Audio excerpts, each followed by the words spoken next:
Hello, students. Just wanted to record a video for you guys and talk about one extension of factoring quadratics that I've neglected to mention up until now, but I was informed that it has been coming up sometimes on our IXL topics. Just a reminder that we do need to be completing those to a level of 80 or higher most of the time. Be checking your schedule for that. So I wanted to do a video and just sort of walk through an example of one extension for factoring quadratics. And it really becomes the very first step that we do whenever we are asked to factor a quadratic, okay? So the key piece of information is this.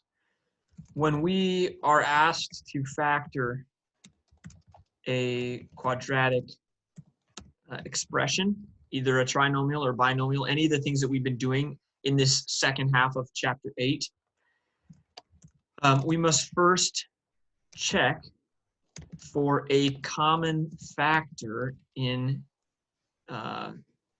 every term of our expression. And what I mean by that is when we look at an expression like 12x squared plus 60x plus 75, and we're being asked to factor this. This is something that, if we think about sort of what our strategies are, this one would require the window method because there is a number in front of this x squared and it's not a perfect square number. So remember, when we have perfect square numbers at the beginning and the end, we have that sort of shortcut we can check where we square root them, multiply and double and see if it matches the middle number. But in this case, that doesn't work because we don't know the square root of 12. We don't know the square root of 75.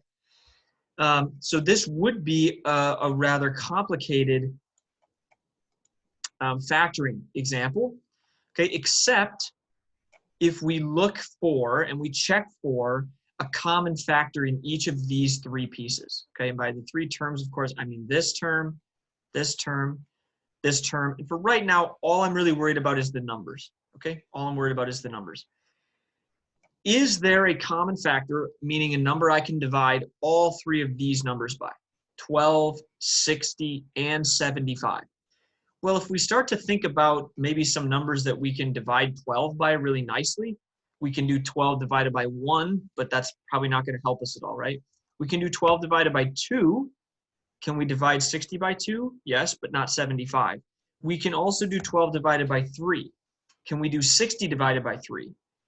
60 divided by 3 is 20. And can we do 75 divided by 3? 75 divided by 3. If you don't know, you can always check it on a calculator. And the answer here is yes, okay? So my suggestion when you're looking for this common factor is just pick the smallest number. Start listing out the factors of that number, meaning numbers I can divide into 12 in this case. And check and see, can it be divided into 60? Can it be divided into 75?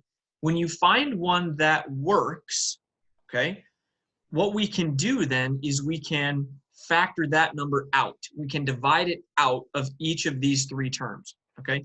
And what that allows us to do is to basically undistribute a number, okay? Undistribute.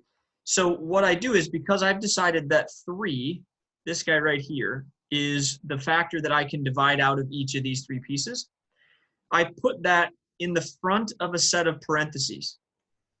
Okay, so it's 3 times something. And what's in the parentheses now is what am I left with when I divide each of these terms by 3? Okay, when I do 12 divided by 3, what do I get? I get 4, and that is still my x squared piece.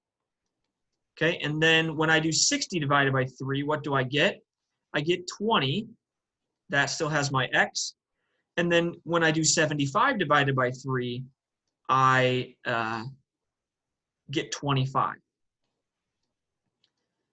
Okay, so now I have this new quadratic expression in my parentheses. Okay, and that is now a quadratic expression that I can factor sort of in the normal way. Okay, again, we could use the window method here.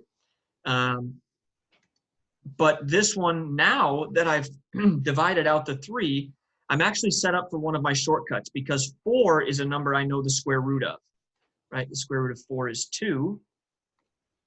And 25 is a number I know the square root of as well. The square root of 25 is 5.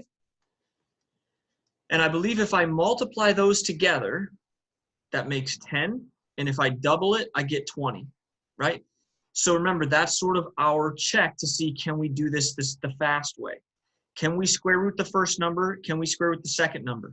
If we can, when we multiply them together and double it, do I get the middle number? 2 times 5 is 10, doubled is 20.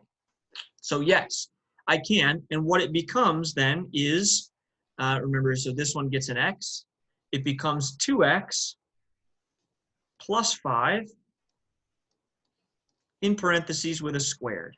Okay, now, this is the factored form of the quadratic piece from the parentheses, and I just need to remember to keep that 3 in the front because it's 3 times all of that stuff in parentheses. Okay, and so this is the new factored form of this expression. So, a new number one step, the very first thing you do anytime you are asked to factor anything, particularly a quadratic expression, look for a common term, a common factor for the terms, a number you can divide out of each piece.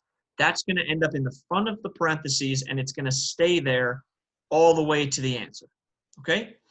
This is going to work with the window method, right? If you have a number and you factor it out, and then you can't really do the shortcut way, but you can do the window method, that's fine. It might work where sometimes you factor something out. For example, we might have something that's like 2x squared plus 6x plus 4.